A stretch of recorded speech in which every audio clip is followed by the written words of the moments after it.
They would make fun na malaki yung gilagid ko. They would make fun na... Nanay mo? Nanay ko. Yun yung pinakamasakit. Kumurot sa puso ng mga netizens ang naging panayam sa adult content creator na si Salome Salvi na mapapanood sa YouTube channel ni Tony Gonzaga na Tony Talks nitong linggo April 21, 2024.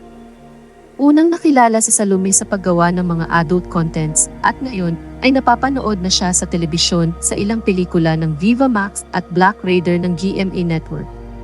Hindi napigilan ni Salome ang mapaluha nang balikan niya ang kanyang naging trauma na dala-dala niya simula pagkabata. Inamin niya na lumaki siya sa isang narcissistic household, kung saan mismo sa kanyang mga magulang siya nakaranas ng pambubuli. Naranasan niyang makatanggap ng mga masasakit at negatibong salita sa magulang, katulad ng pagiging pangit niya raw at wala siyang mararating.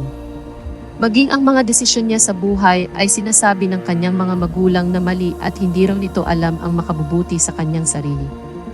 Lumaki raw siyang palagi niya itong naririnig sa mga magulang. Pinapahiya rin daw siya sa harap ng kanilang mga bisita at pinapagalitan. Mayroon ring mga pagkakataon na magkukumpulan ang kanyang ina at mga kapatid at pagtatawanan siya dahil sa kanyang damit at kanyang malaking gilagi. Ang pinakamasakit pa raw rito ay mismong galing sa nanay niya ang panlalait. Kaya naniniwala raw siyang ang batang lumaki sa narcissistic household ay mga magulang ang kauna-unahang nagiging bully sa buhay ng bata. Kaya raw pag tinitingnan niya ang kanyang sarili sa salamin, ay pangit na pangit siya sa sarili dahil na rin sa ito ang palagi niyang naririnig sa magulang. Nang tanungin ni Tony kung napatawad na raw ni Salome ang kanyang mga magulang. Aniya ay bukas siya sa ideyang ito, ngunit hindi raw niya nakikitaan ng inisyatibo ang kanyang mga magulang na magbago. Sa kanyang mga naranasan simula bata ay doon niya raw napagtanto sa sarili na wala siyang maaasahan sa magulang. Kaya kinailangan niyang maging magulang sa sarili niya at ito raw ang pinakamahirap niyang ginawa. Na kapag kailangan niya ng karamay ay wala siyang maasahan, maging sa pinansyal man o emosyonal na suporta. Siya ang nagtaguyod sa kanyang sarili.